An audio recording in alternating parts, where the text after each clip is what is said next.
Herkese yeni bir videomdan merhaba arkadaşlarım. Kanalıma hoş geldiniz. İlk kez bu video ile beni tanıyorsan sen de kanalıma hoş geldin. Evet, bugün görmüş olduğunuz tabanı çalışacağız sizinle. Biliyorsunuz yaz ayı geliyor. Hasır çantalar gün yüzüne çıkmaya başladı. Ve ben de daha önce sayfamda paylaşmıştım ama ilk çektiğim videolar olduğu için çok aşağılarda kaldı ve çok da hani acemice bir çekim olduğu için şimdi yaparken sizinle paylaşmak istedim. Biliyorsunuz ki en çok korkulan taban oval tabandır. Ben de örgüye başlarken gerçekten çok deneme yanılma yaparak oval taban yapmayı öğrendim. Bu göstereceğim yöntem hem basit ve bakın böyle eğrilik olmadan tabanınıza dümdüz ok gibi bir taban çıkarabileceğiniz çok basit bir taban yapma tekniğidir. Tabanında kağıt ip kullandım. Genelde biliyorsunuz yazlık ürünlerde ya rafya ya kağıt ip kullanıyor. Şu şekilde bakın çili olarak alıyorum iplerimi ve sarıp o şekilde külü olarak alıyorum. Pardon, sarıp çili haline getiriyorum ve o şekilde kullanıyorum. Şimdi tabanı yaparken ilerleyen dakikalarda göreceksiniz. Arasında ip yürütme kullandım. Tek kat bir tabandır ama ip yürütme tekniğiyle oldukça tok bir yapısı vardır. Ve şimdi ben tabanımı 35 santim, bakın şöyle ölçeceğim. Kendi istediğim bir ölçüye göre çalıştım ama size de mantığını anlatacağım ki hangi ölçülerde çalışabilirsiniz. Bakın benim tabanım 35 santim. Şöyle yüksekliği de 12 santim. Burada 3,5 milim tığ kullandım ama herkesin el ayarı ipinin kalınlığı farklıdır. Burada bir anlamanız gereken nokta nasıl artım yapıyorum, nasıl ölçü alıyorum ve kenarda artırmaları nasıl ayarlayıp bu oval şeklini nasıl veriyorum. Şimdi sizin için bir şablon hazırladım. Şimdi ben şu üstteki şablona göre yaptım çantamı. Şimdi 25 santim 35 santim çantamın bitmişini baz alıyorum. Eğer bir ölçünüz yoksa, hani burs gibi bir ölçüde çalışmıyorsanız, onu da çalışırken de hani yine aynı boy hesaplama yapabilirsiniz. Şimdi ben 35 santim bir şöyle bakın çanta ölçüsü tabanı belirledim kendime. Şimdi bu ölçüye ulaşabilmek için toplam 25 santimlik bir zincir çekmem gerekti. Bakın 25 santimlik bir zincir çekiyorum. Burada zincir hesabı yapmıyorum, santim hesabı yapıyorum. Bu çok önemli çünkü herkesin ipinin kalınlığı farklı oluyor, tığ numarası farklı oluyor. Bu tabanı yapmak için 25 santim zincir çektim ve 5 sağ kenardan büyüme payı, 5 sol kenardan büyüme payıyla toplamda 35 santimlik bir taban elde ettim. Ve yüksekliği de 12 santimlik. Siz aynı ölçüde daha ince bir taban istiyorsanız bunu nasıl hesaplayacaksınız? Burada da 28 santimlik bir zincir çekeceksiniz. Yani tabanınızın daha ince olmasını istiyorsanız ben burada mesela 9 sıra taban çalıştım. Diyelim ki siz 7 sıra çalışmak istiyorsunuz. Daha ince bir taban çalışmak istiyorsunuz ama 35 santim olsun istiyorsunuz. Yine aynı uzunlukta. O zaman arada çektiğimiz zincir sayısının santimini uzatacağız. Burada 25 santim zincir çekmiştim. Daha ince bir taban için 28 santimlik bir zincirle başlayabilirsiniz. Burada da yan kenarlarda 3,5 toplam 7. Toplamda 28 ile 7'yi toplarsanız iki taraftan birleşimiyle 35 santim eder. Ama derseniz ki ben daha tombul bir taban istiyorum. Aynı ölçüde istiyorum. Onu da nasıl yapıyoruz? Burada mesela 20 santim daha kısa bir zincir çekip turlarımız mesela daha fazla olacağı için burada mesela 9 sıra yapmışım. Orada 12-13 sıra olacak ama daha böyle tombul bir tabanınız olacak. 35 santime gelene kadar da ilerleyeceksiniz. Burada da 7,5 santim yani şu artış payı genişleyecek ve tabanınız daha tombul bir hale alacak. Burada anlatmaya çalıştığım şey şu. Böyle santim hesaplayarak tabanınızı oluşturabilirsiniz. Burada ince ya da kalın olmasına karar vermeniz önemli. Dediğim gibi ben 12 santimlik bir taban çalıştım. Daha ince bir taban istiyorsanız bu aradaki zincir santimini 28 santim çekebilirsiniz. 27, 28 dediğim gibi ipe göre de bu değişir.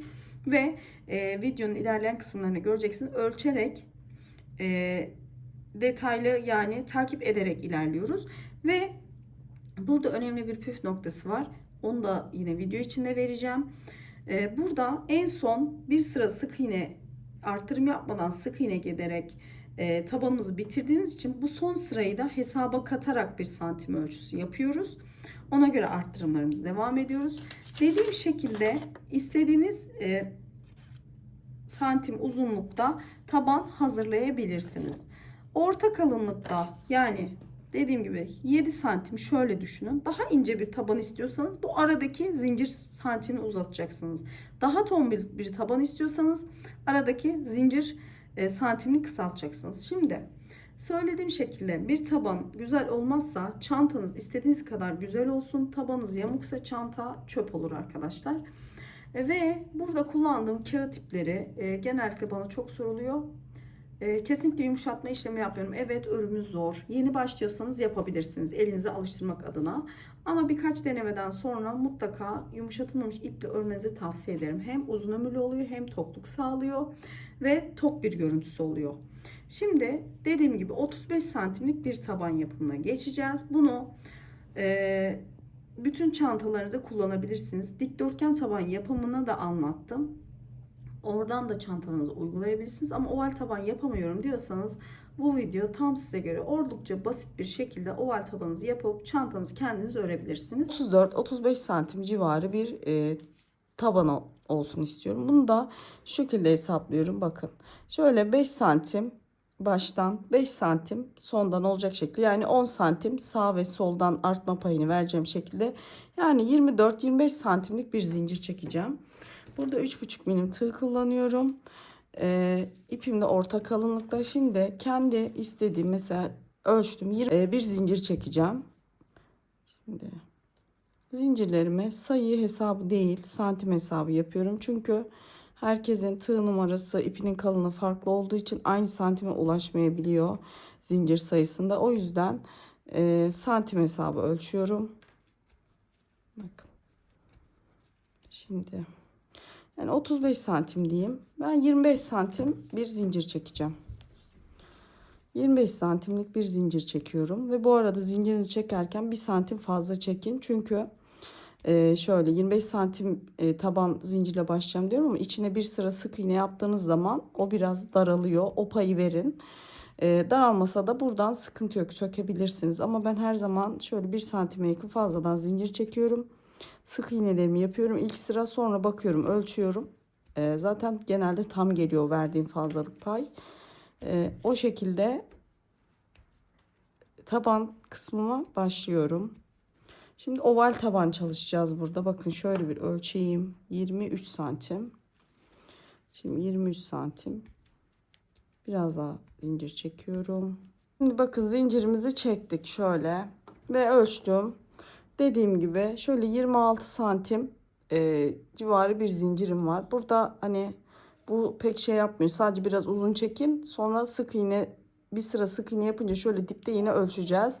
Şimdi sık iğne bize geçeceğiz. Ama bu arada ben tabanda ip yürüteceğim. Bu da tabanın içine astar kullanmadığım için. Çünkü plaj çantaları astarlı olmuyor arkadaşlar. Biliyorsunuz file çantaları her kullanan kullanıyor. Ama ben file ya keseyle ya da astarsız kullanmayı tercih ederim. Böyle daha hoş göründüğünü düşünüyorum. Ama günlük kullanım için kullanacaksanız astar yapabilirsiniz. Şimdi bakın şu ipimi araya koyuyorum. Şimdi ip yürüteceğim. İpimi araya koyduktan sonra hemen bakın sırada gelen zincirin, şu tığımdaki zincir, sırada gelen zincirin içine batıyorum ve çift kanadına birden batıyorum zincirin. Başka yöntem bildiğiniz varsa onu da kullanabilirsiniz. Şöyle yaklaştırayım size. Bakın ipimi de yürütüyorum. Hemen yandaki zincirin içindeyim ve iki kanadını birden alıyorum bakın zincirin. Hemen yine sık iğnelerimi gerçekleştiriyorum. Şimdi her bir zincirin içine bir tane sık iğnemi yapıyorum. Arada da bakın bu ipimi yürütüyorum. Şöyle ipimi yürüttükten sonra şöyle sıra sonuna kadar bu şekilde sık iğne yaparak geliyoruz ve sonra bir ölçeceğim. Şimdi bakın sıra sonuna kadar şöyle sık iğnemi yaptım, ölçüyorum. Benim burada çok hani 3 aşağı 5 yukarı bir zorunlu santimim yok. Kendi kafama göre yaptığım için bakın şöyle ölçüyorum. 25 santimi buldu ve şurada bir tane sık iğnem var. Bunu hemen şöyle bakın şu zincirim. Şunu hemen şöyle sökeceğim. Dediğim gibi fazladan yapmanız zarar değil. Sökebilirsiniz. Şimdi bak söktüm. Şöyle sıkıştırdım. Şimdi ipinizin kalınlığına göre de bu değişir hani. O yüzden hep santim hesabı veriyorum. Şimdi köşede bir arttırmamız var. Oval taban yapacağımız için. Şimdi aynı battığımız noktaya. Şimdi burası birinci, bakın battık. Buraya hemen bir tane şöyle kanca ya da bir tel toka tutturabilirsiniz. Şimdi aynı noktaya ikinci. Şimdi aynı noktaya üçüncü. Yani 3 tane aynı noktaya sık iğne yaptım. Şimdi bakın şurada zincirlerin tek kanatları kaldı. Şimdi o tek kanatlara şu ipleri de yürütüyorum. Bu arada aradaki ipi yürütmeyi unutmayın. Tek kanatlara hemen bir sık iğne. Bir de hepsine birer tane sık iğne yapıyoruz. Karşılıklı denk geliyor zaten bakın. Her bir sık iğnenin üzerine bir tane. Bu tek kalan, zincirden kalan tek kanatları birer sık iğne yapıyoruz. Şurada en sonuncu da yine burada bir üçlü arttırmamız olacak. Evet bakın sonuncuya da şurada sonuncuya da geldik. Buraya şimdi buraya da bakın birinciyi yaptık. Buraya hemen yine bir ilmek berici takıyorum. Bakın burası bizim iki arttırma noktamız olacak. Şimdi aynı noktaya bir tane daha. 2. Bakın burada ilk başlangıçta şurada üçüncü ilmeğimiz aslında burada. Ama ben bunu her zaman yok ederek yapmayı tercih ettiğim için şu yürüttüğüm ipin fazlalığını kesiyorum. Bunun üzerine doğru yapıyorum sık iğneyi. Bakın şunu yok edeceğim. Şimdi buraya tekrar batıyorum. İlmeğimi uzatıyorum. Şöyle biraz ve bu aşağıdaki sık iğneyi yok etmiş oluyorum. Ben hep bu şekilde yaparım ve bu yok ettiğim sık iğnenin olduğu nokta bizim ikinci sıraya çıktığımız nokta olacak. Bakın şimdi bir sıra burada, bir sıra burada. Şimdi yukarı doğru çıktığımızda bu bizim ikinci sıramız olacak ve artış noktamız olacak aslında. Hem başlangıç hem de bitiş noktamız. Şimdi buradan devam ediyorum. Her birinin yanından doğru devam ediyorum. Bir sık iğnenin üzerine batıp bir tane sık iğne. Şimdi şurada işareticinin olduğu yere kadar her birine bir sık iğne yapıyoruz. Bakın şuraya işaretçi takmıştık. Buraya kadar bir tane sık iğne yapıyoruz. Yani sık iğnenin işareticinin olduğu yere kadar, yani şuraya yanına kadar. Şu işareticinin olduğu yere geldim. İpimi hala yürütüyorum. Şimdi işareticinin olduğu yeri çıkarıyorum. Şimdi burada bakın şurada 1, 2, 3 tane arttırma noktamız var. Şimdi 3 çiftimizi buraya konumlandıracağız. Yani bir çift buraya, bir çift buraya, bir çift buraya. Bunlar bizim sabit çiftimiz olacak.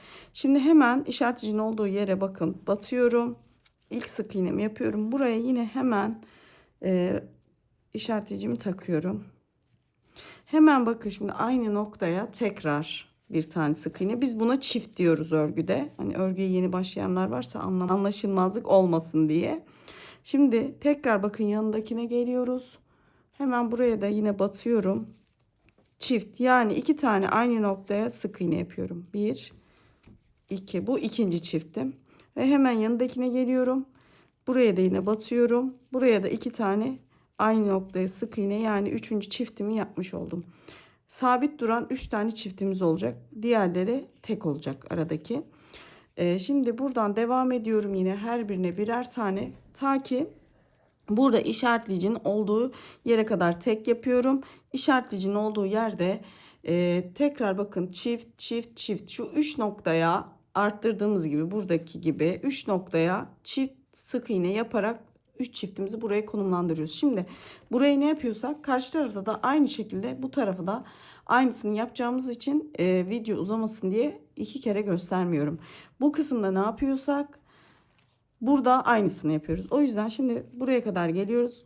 İşareticinin olduğu yere çift, yanına çift, yanına çift sık iğnemizi yapıyoruz. Sonra tekrar her birine birer tane batıyoruz. Bu işareticinin olduğu yere kadar geliyoruz. Yani şuraya, işareticinin olduğu yere değil, şuraya hemen yanındakine kadar tek sık iğne örüp diğer arttırma sırasına geçiyoruz. Karşı sıraya geçtik. Burada da yine aynı söylediğim şekilde. Bakın birinci çiftim, ikinci çiftim, üçüncü çiftim. 3 tane çiftimi buraya da konumlandırdım. Şimdi arttırma noktasındayım. Dediğim gibi arttırma burada yaptığımızın aynısını Bu köşede yapıyoruz. O yüzden tekrar göstermiyorum. Şimdi arttırma noktasına tekrar bakın yanına gel. Bir çift bir tek yapacağız. Bakın şurada işareticinin olduğu yeri alıyorum. Hemen buraya bir tane çift yapıyorum. İlkini yapınca tekin bakın sık iğnenin hemen yine buraya sık iğne işareticiyi hemen taktım. Hemen aynı noktaya bir tane daha yapıyorum. Hemen bakın bir çiftimi yaptım. Hemen yanına bir tane tek. Onun yanına bir çift, yani aynı noktaya iki tane sık iğne. Hemen onun yanına bir tane tek. Bakın bir tane tek. Onun yanına bir tane çift. Yani son üçüncü çiftim. Bakın. Son üçüncü çiftimde buraya yaptım. 1, 2, 3. Geriye kalanların her birine bir tane sık iğne yapacağız. Ta ki karşıdaki işaretleyicinin olduğu yere kadar. Bakın buraya kadar. Son çiftten sonra diğerleri hep birer tane. Bu işaretleyicinin olduğu yerde geliyoruz. Buraya da bir çift bir tek, bir çift bir tek. Dediğim gibi burada ne yapıyorsak aynısını karşı tarafta. Şu şekilde bu sefer oval tabanda. Çiftlerimiz burada bakın. Birinci çiftimiz burada. Üçüncü çiftimiz burada. 1, 2 ve 3. Buradaki mantık çiftleri oynatarak aşağı yukarıya tabanımızı düzgün bir şekilde çıkarmak. Bu çiftleri mümkün mertebe tabanımızın ortasına doğru tutacağız. Şimdi ördükçe atlayacağız ileri doğru, sonra geriye doğru çekeceğiz.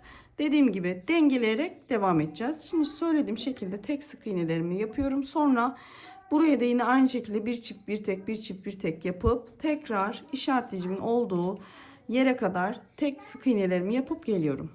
Bakın burada yine işaretleyicinin olduğu yere geldim. Şimdi bu köşede de bir çift bir tek yaptık. Buraya geldik. Bir çift iki tek sırasındayız. Bakın bir çift iki tek sırasındayız. Şimdi çiftimize yine bakın çiftin olduğu yere ilk çiftimizi koyuyorum. Bakın. Buradan çıkarıyorum. Hemen ilk sık iğnemi yapınca şimdi şöyle başlangıca koydum iğne ilmeğimi. Yine aynı noktaya bir tane daha sık iğne. Birinci çiftimi yaptım. Şimdi bir, hemen yanına bir tane daha tek, iki tane tek yan yana. Hemen onun yanına bir tane çift, yani aynı noktaya iki tane sık iğne. Hemen yanına bir tane tek, onun yanına bir tane tek. Ve onun yanına şöyle üçüncü çiftimi de yaptım. Şimdi bu üçüncü çiftten sonra diğerleri bir tane sık iğne. Her birine bir tane sık iğne yapıyoruz. Ta ki işareticinin olduğu yere gelene kadar. Yani şuraya. Buraya kadar tek sık iğne. Sonra burada yine bir çift iki tek, bir çift iki tek, bir çift iki tek şeklinde 3 tane çiftimi yapıyorum. Son çiftten sonra her birine tek sık iğne yapıp şurada işareticinin olduğu yere geliyorum. Bir çift 3 tek sırasına geçeceğiz. Bir çift 3 tek sırasındayız. Şurada işaretleyicimizin olduğu yere geldik. İpimizi hala yürütüyoruz. Şimdi çiftlerimiz biraz sağa doğru kaymış durumda bakın. Birinci çiftim, ikinci çiftim, bu da üçüncü çiftim. Bakın üçüncü çiftim burada, birinci çiftim burada. Şimdi ne yapıyoruz? Hemen şu ilk başta gördüğümüz çifti atlayarak çiftlerimizi şöyle 1, 2, 3 şeklinde tabanımızın uç kısmını doğru konumlandıracağız. Bu oldukça pratik bir oval taban yapımıdır. Oval taban yapamayanlar bu yöntemle kolaylıkla tabanınızı oluşturabilirsiniz. Şimdi buradan bakın işaretleyicimi çıkardım. Bakın çiftim burada. Hemen bunu üzerinden bakın atlıyorum. Bir tane şöyle sık iğne, bir diğerinde sık iğne yapıyorum bakın.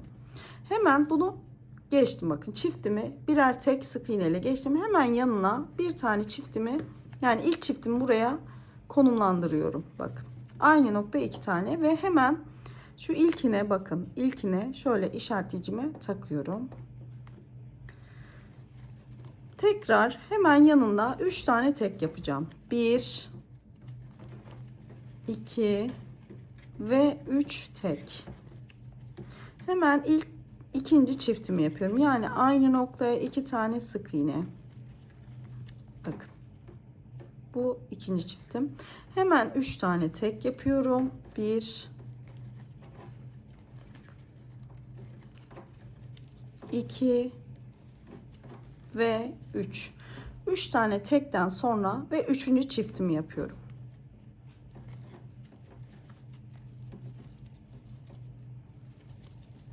Bakın.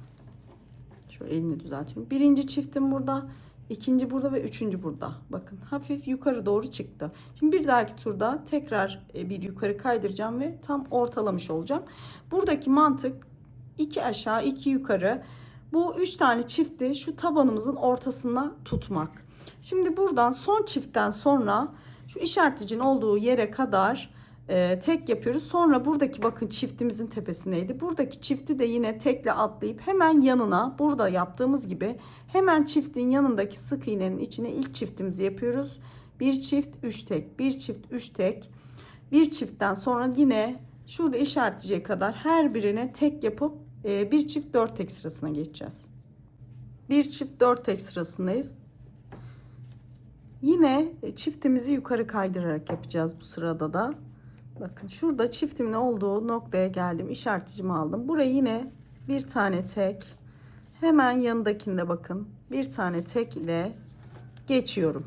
Bakın kaydırmış oldum çiftimi.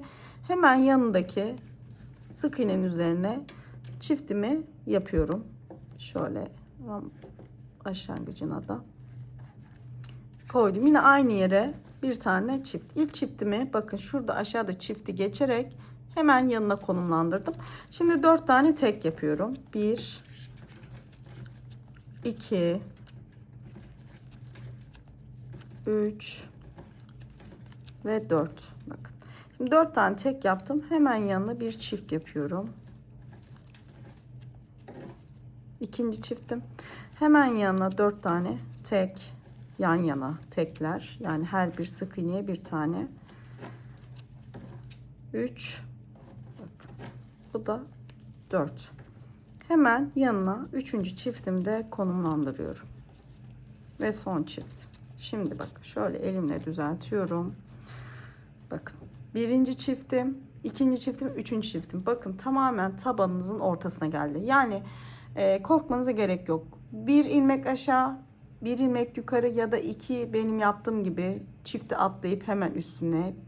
Yani ileri geri baktınız bir taraf mesela sağ taraf hani başlangıç noktamız burası hani çiftleri yaptığımız aşağı kayıyorsa biraz yukarı, çok yukarıda kaldıysa biraz aşağı şeklinde düzenleyebiliriz. Şimdi devam ediyoruz. Burada da yine aynı şekilde çifte hemen şurada bir tek bir tekle atlayıp hemen yanında şuraya çiftimi kaydırıyorum. Bir çift 4 tek, bir çift 4 tek şeklinde en son 3. çiftinden sonra her birine tek yapıyoruz. Buraya geliyoruz. Burada işte bir çift 5 tek sırasına geçeceğiz.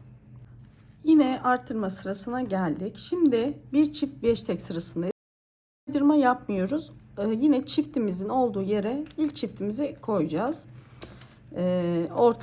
Ortalama bir kısımda gittiğimiz için bakın ortada olduğu için şu an kaydırma yapmayı düşünmüyorum. Şimdi hemen aldığımız yere ilk çiftimi yapıyorum. Hemen ilk çiftimi yapınca bakın şu ilkine bunu karıştıranlar oluyor. Şimdi gösteriyorum bakın çiftimin ilkine işaretleyici takıyorum. Sonra 5 tane tek yan yana.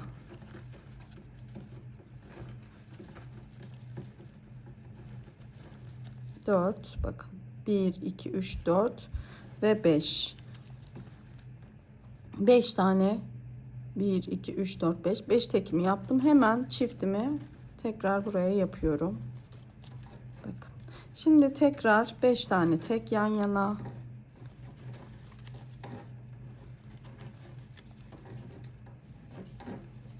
Dört ve bu da 5. Şimdi son çiftimi yapıyorum. Şimdi hemen elimle şöyle bir düzeltiyorum. Bakın. Birinci çiftim, ikinci çiftim, üçüncü çiftim. Şimdi çiftten sonra yine her birine birer tane sık iğne yapıyoruz ve buraya yine burada ne yaptıysak söylediğim gibi aynı şekilde burada da aynı arttırma sırasını burada da yapıyoruz. Bakın ilk çiftin hemen üstüne yine çiftimizi koyuyoruz. Bir çift 5 tek, bir çift 5 tek, bir çift. En son çiftimizden sonra tekrar her birine bir tane sık iğne. Sonra bir çift 6 tek sırasına geçeceğiz. Bir çift 6 tek sırasındayım. Şimdi yine aynı çiftimin olduğu yere yapacağım. Bu arada siz tabanınızı ölçebilirsiniz. Ben ölçtüm, daha istediğim hizaya ulaşamadım. Burada hani bir bursa falan çalışmadığım için Çok böyle hani illa 35 santim olacak diye bir şeyim yok. 36 da olur arkadaşlar. 35,5 da olur. Çünkü bu tabanın üzerine kuracağım örneği. Hani burslu bir çanta olmadığı için, hani belli bir ölçüye göre yapmadığım için kendimce ölçü belirliyorum. Ona göre 3 aşağı 5 yukarı yakın ölçülerde olması benim için yeterli. Bu arada tabanınızdan sonra, şimdi herkesin ip kalınlığı farklı olduğu için ben mesela 1, 2, 3, 4, 5, 6, 7, 8 sıra şimdi evet 7, 8. sıraya döneceğim. Benim tabanım şu anda şöyle, ölçü vereyim hemen. Bakın şöyle, ve ütülenince de açılacaktır. Şöyle 33 santim bakın. Ve taban bitiminden sonra bir sırada sık iğne döneceğiz. Bu da yaklaşık yarım santim örgünüzü arttırır. Yarım santimde ütü yaptığınızda arttırır. Hani birebir 35'te bitsin istiyorsanız 34 santimde arttırmayı bırakın. Bir sırada arttırmadan sık iğne döneceğimiz için orada ütülenince tam 35 santime çıkacaktır. Şimdi ben arttırmama devam edeceğim. Şimdi dediğim gibi artık bu sıradan sonra ölçerek kontrollü gidebilirsiniz. Hemen bakın, yine işaretimi buradan çıkarıyorum. Hemen çıkardığım yere bir çiftimi yapıyorum. 1 2 bakın. Hemen çiftimi yaptım. Hemen yanına devam ediyorum ve burada yine ilk yaptığım, bakın çiftin ilk sık iğnesine bunu yine tekrar takıyorum. Bakın ilk kanadına hemen yanına doğru 6 tane sık iğne yapıyorum. 3. 4. 5. ve 6. Bakın hemen ikinci çiftimi yapıyorum. Hemen yine 6 tane tek,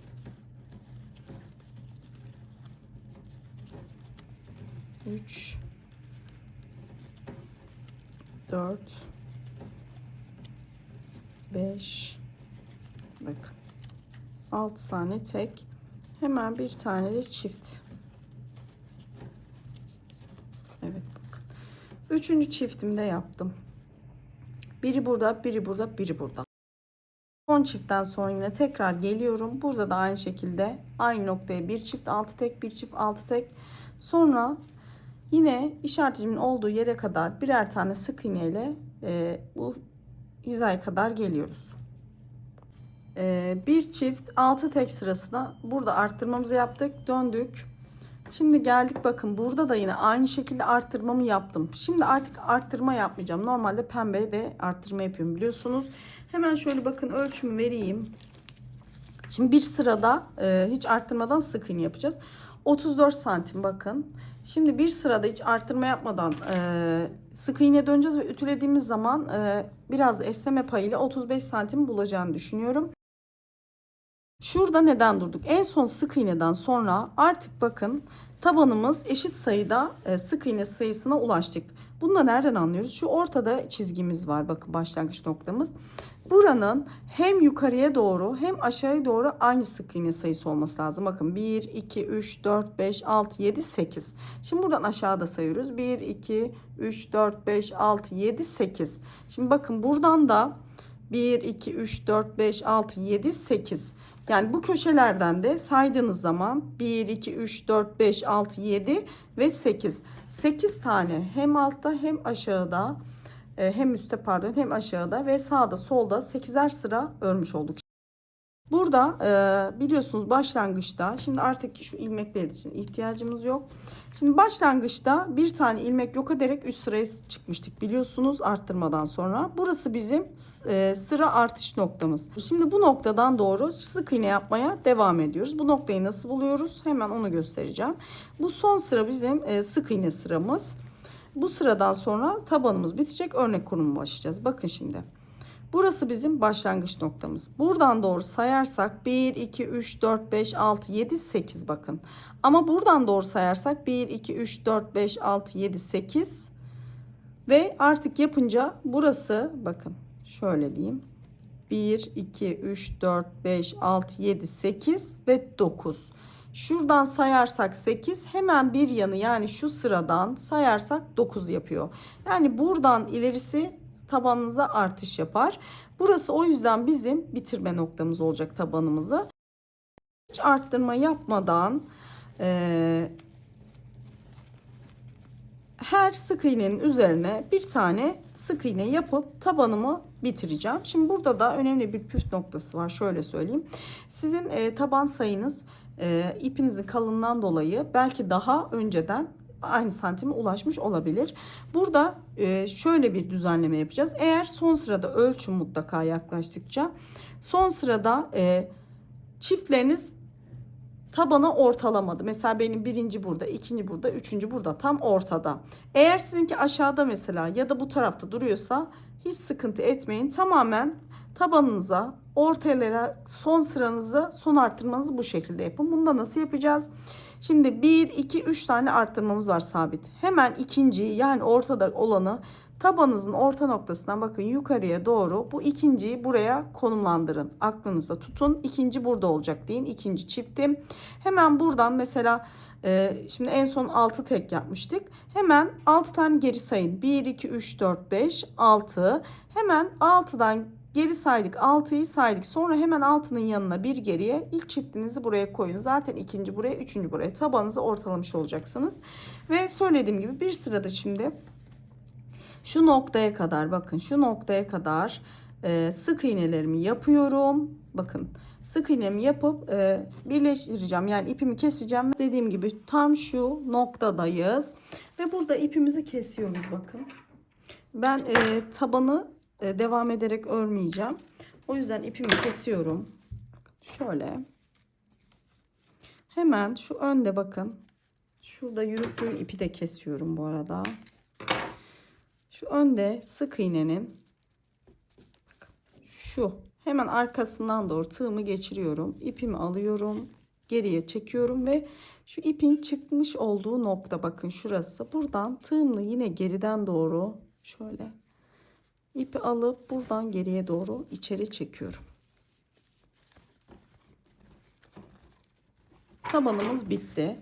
Ve ütüleyip model kurumuna geçeceğiz. Oldukça güzel. Ütülendiği zaman da dümdüz bir tabanınız olacak. Ve önce söylemek istediğim bir şey var. Çok önemli de çanta tabanınız güzel olmadan üstüne yaptığınız çanta örgüsü kesinlikle güzel olmaz. O yüzden önce çanta tabanını güzel yapmamız lazım ki yukarıya işlediğimiz örnekle kendini göstersin. Şimdi dediğim gibi ütüleyeceğiz ve ondan sonra model kurumuna geçeceğiz. Evet, tabanımın yapımı bitti ve videonun başında gördüğünüz gibi ütüledim. Ölçülerini de verdim ve karşınızdayım. Burada ben yapacağım çantanın model kurumunu taban ortasından başlayacağım için tabanımı burada bitirip ve birleştirdim. Eğer ki birleştirmeli bir çantanız yoksa, yani ben burada birleştirmeli bir model koyacağım için ortadan başlayacağım. Yoksa hani dönerek örecekseniz eğer buradan kesmeden devam edip modelinizi bu şekilde sık iğnelerle modelinizi kurabilirsiniz. Ama birleştirmeli örgülerde bağlanmalı, yani bir köşede bağlanıp bir üst sıraya çıkacaksınız. Mutlaka benim gösterdiğim yöntemi deneyip tabanınızın ortasından başlamanızı tavsiye ederim. Umarım videomu beğenmişsinizdir. Birçok kişinin korkup yapamadığı, oval tabanı çok korkuyorum, yapamıyorum dediği tabanı birlikte kolaylıkla örmüş oluruz. Videomu beğendiyseniz beğenmeyi, arkadaşlarınızla paylaşmayı unutmayın. Abone olup da bana destek verebilirsiniz. Abonelik de ücretsiz. Şimdiden destekleriniz için çok teşekkür ediyorum. Bana Instagram hesabım üzerinden de ulaşıp yaptıklarınızı benimle paylaşabilirsiniz. O da Edda Tasarım. Şimdiden hepinizin ellerine sağlık. Bir dahaki videoya kadar hoşça kalın.